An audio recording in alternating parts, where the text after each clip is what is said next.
Reverendíssimo Padre José Carlos, nosso pároco, Reverendo Padre Fabrício, caríssimos fiéis, podemos nos assentar.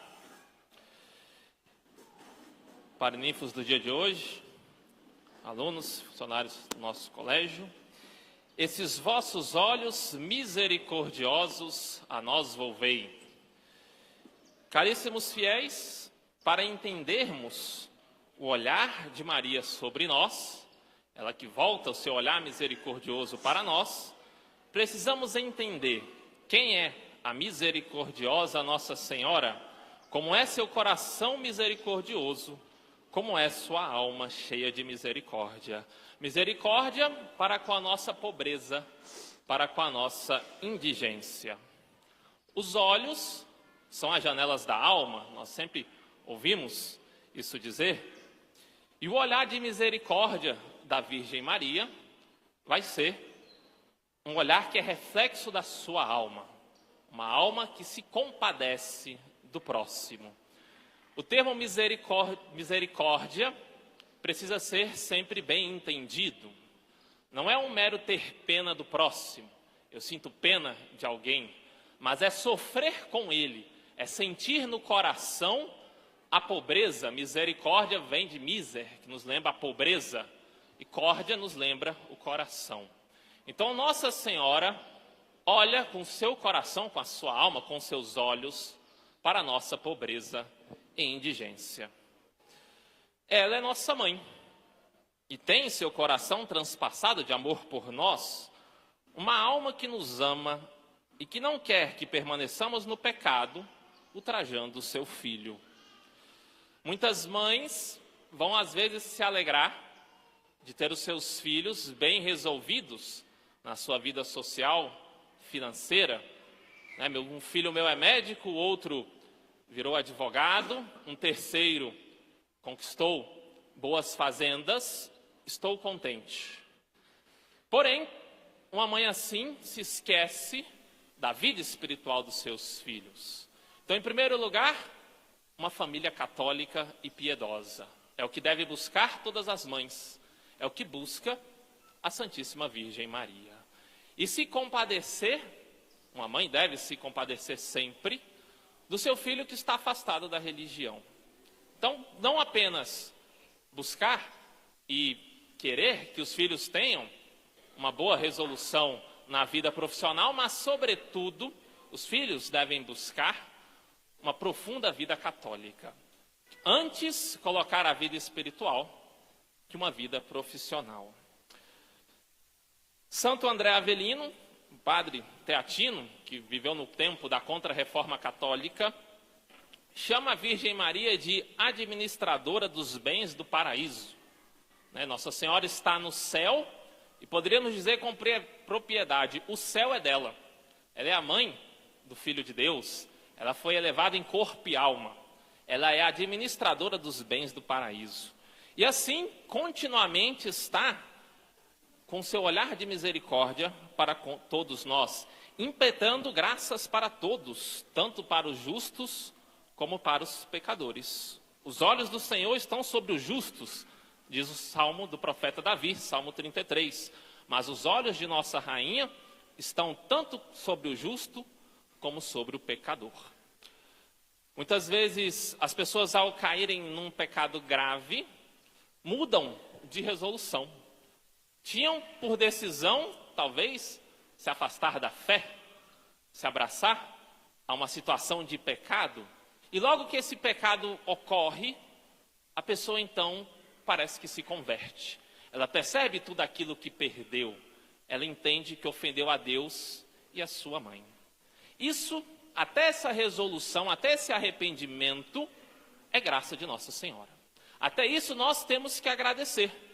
Quem veio a cometer um pecado grave, infelizmente, e logo se arrepende, é uma graça da misericórdia de Maria, o seu arrependimento. Então, sim, até para sentir uma certa dor dos seus pecados, uma certa dor dos nossos pecados, dependemos de Jesus e Maria. Nosso Senhor diz, sem mim nada podeis fazer, nem um arrependimento dos nossos próprios pecados. O demônio, ao não querer Jesus Cristo, ao dizer não a Deus, não teve pena, não sentiu arrependimento, pelo contrário, sente ódio por Deus e pela igreja. Assim, nesta novena, ao fazermos essas meditações, a novena é como um retiro que devemos participar os 9 dias, buscando um crescimento na nossa vida espiritual, inflamando o nosso coração para com a Santíssima Virgem, conhecendo as suas virtudes. Hoje, de modo especial, gostaria de convidar a todos para meditarmos sobre a miséria do homem e a misericórdia de Maria.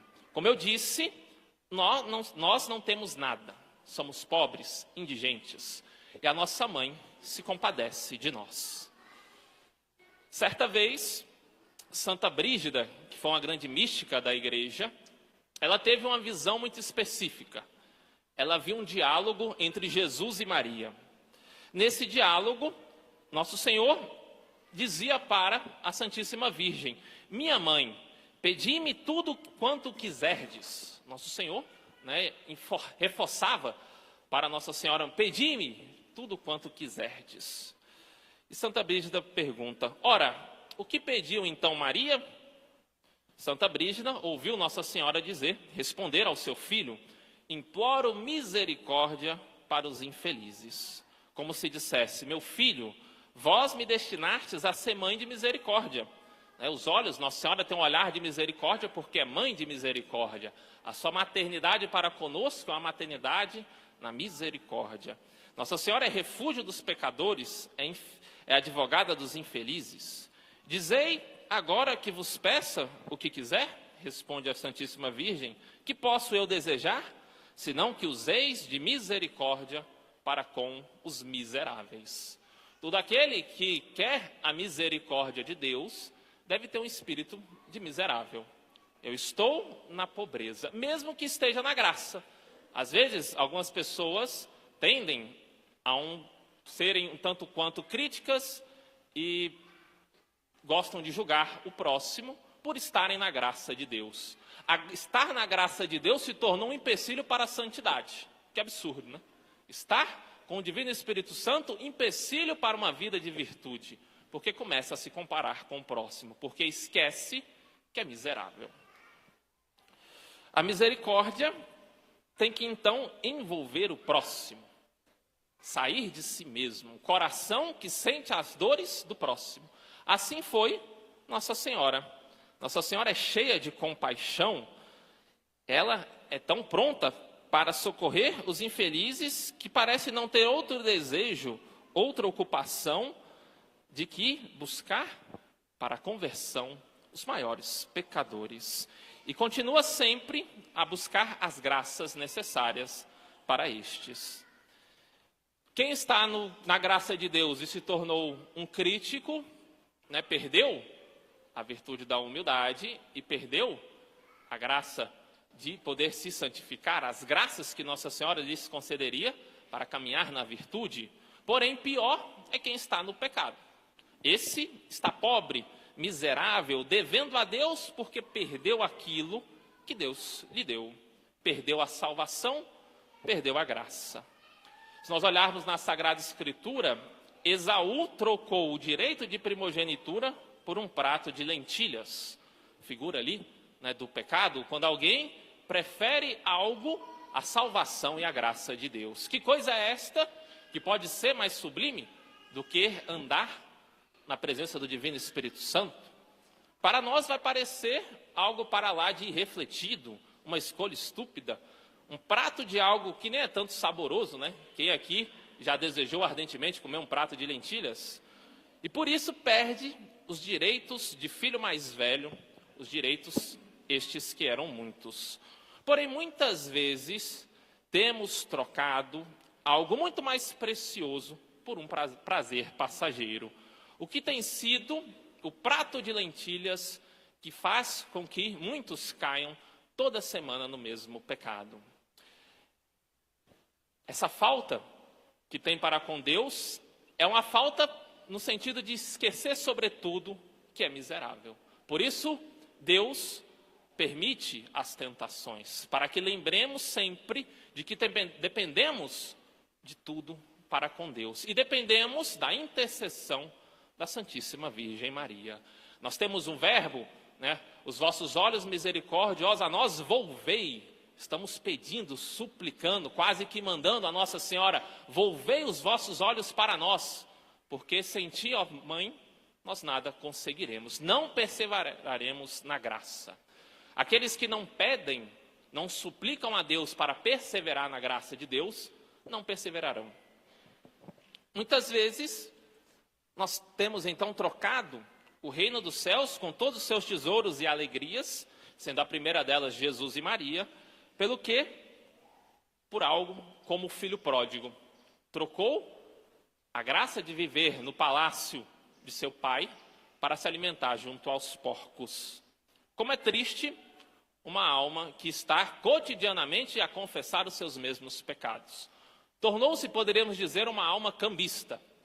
Ela busca trocar, negociar a sua confissão com o pecado. Um cambista é um vendedor, ele vende ingressos, às vezes para um evento, para um jogo, é aquele que busca vender o ingresso para o próximo. Pois bem, como é miserável a pessoa que parece que assumiu na sua vida espiritual como profissão ser cambista da graça de Deus. Ou seja, pelo menor pecado, vende o ingresso do reino dos céus. Pela menor tentação, e detalhe, fazendo da confissão uma oportunidade para pecar. Porque confessar é muito fácil. Alguns minutos na fila, vir à igreja, sair de casa, alguns minutos na fila, relatar em poucos segundos, talvez, os seus pecados, receber a absolvição, e então, aparentemente, está tudo pronto, está tudo resolvido. Alguns saem com aquele pensamento, está tudo pago. Eu cometi um pecado, o padre me passou o preço, alguns Pai Nossos e Ave Marias, eu paguei, logo estou na graça e não devo nada para com Deus. Esse pensamento é um pensamento egoísta. Esse pensamento acaba sendo um pensamento um tanto quanto mercenário. Calcular a penitência antes da confissão e antes do pecado. Porque se a penitência é pequena, é fácil se confessar, nada me impede de cometer e logo procurar a confissão. Diante disso, a miséria. A pessoa que negociou tudo, inclusive a sua salvação. E se encontra nesse estado. Para sair dali, enxergar a sua miséria e enxergar as graças que nosso Senhor Jesus Cristo conquistou para ti na cruz. Nossa Senhora, diferente de nós que negociamos de modo barato a nossa salvação, ela viu o preço que Jesus Cristo pagou pelos nossos pecados de nossos pais, de Adão e Eva, pelos pecados do mundo inteiro, na cruz. Por isso, nós falamos que nosso Senhor é o nosso Redentor, é o nosso patrocinador, ou seja, somos miseráveis. O preço dos seus pecados não são alguns Pai Nossos, algumas Ave Marias, não. É toda a via sacra e o preço e o sangue redentor de Jesus Cristo na cruz. Esse é o preço pelos nossos pecados. E quem continua a pecar, não tem misericórdia para com os sofrimentos do Filho de Deus. Perdeu a noção do que é a vida espiritual. Perdeu a noção do sofrimento de Cristo. Perdeu a noção de como é bom estar na graça de Deus. Verdade é que entramos neste mundo sem nada. E até aquilo que recebemos nos foi dado. Então nada merecemos, não merecíamos a salvação. Porém, ela foi conquistada por nós na cruz. E na cruz, nosso Senhor coloca, olhando para a Santíssima Virgem, olhando para os seus olhos, nosso Senhor coloca ela como a nossa mãe, como a nossa intercessora, como a nossa advogada. Então, que graça que temos, ter uma mãe que é cheia de misericórdia para conosco. Se nós olharmos a Santíssima Virgem Maria em vida, as suas ações comprovam esse olhar de misericórdia. Nossa Senhora, ao estar nas bodas de Caná, ela percebe, ela olha que havia faltado o vinho. Ela percebeu que aqueles recém-casados estavam prestes a iniciar a sua família, a iniciar a sua vida matrimonial, a sua vocação, com um grande infortúnio, com uma grande vergonha. Talvez seria motivo de todos falarem na cidade de que ocorreu uma grande vergonha naquele matrimônio. Então Nossa Senhora, com os seus olhos, ela percebeu aquilo. Não teve necessidade dos noivos irem pedir a alguém. Ela antes se antecipou para pedir a nosso Senhor Jesus Cristo que realizasse algo. Ela não diz, Jesus realiza um milagre, faça algo. Ela faz um pedido na misericórdia. Eles não têm mais vinho. Parece uma súplica, né? Esse pedido de Nossa Senhora parece alguém que pediu do profundo do seu coração, como que sentindo as dores que ocorreriam caso o desespero gerasse naquela festa de faltar os alimentos, de faltar a bebida. Eles não têm mais vinho. Um pedido cheio de misericórdia. Pois bem, esse pedido, esse olhar de Nossa Senhora, já em vida, vai nos motivar para sermos cada vez mais devedores para com a Santíssima Virgem. Pedir a ela, fazer promessas a ela, buscá-la para alcançarmos a graça, sobretudo da nossa conversão.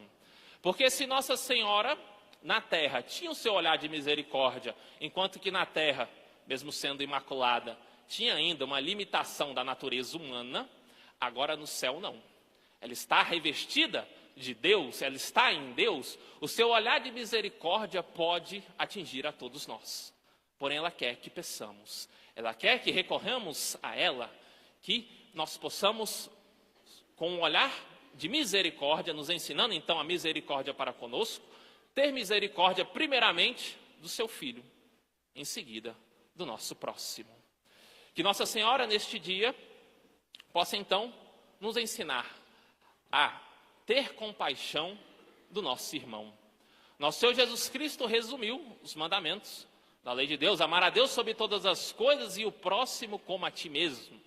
Ama o próximo perfeitamente quem tem um olhar de misericórdia para com ele. Às vezes o nosso próximo pode ser que não passe nenhum infortúnio, pode ser que sim, esteja bem, mas não esteja espiritualmente na graça. Então rezar pela conversão do nosso próximo. Se tem uma família em crise, se tem alguém que está passando dificuldade, se houve uma briga, uma contenda, ter o olhar de misericórdia, rezar para que aquilo seja solucionado, para que a família de Deus, para que os filhos de Maria vivam em paz. Se agiu assim na terra, muito mais Nossa Senhora pode agir no céu. Quer por isso que peçamos confiadamente a sua misericórdia. Por fim, escreve São Bernardo que Maria se faz tudo para todos e lhes abre o seu compassivo coração para que todos deles recebam o escravo, o resgate, o enfermo, a saúde, o pecador, o perdão. Deus, a nossa glória devida. Nossa Senhora é como o sol, agora estando no céu, e a ninguém fica sem o seu calor, a ninguém fica sem a sua intercessão, a ninguém fica sem o seu olhar de misericórdia. Ó Maria concebida sem pecado,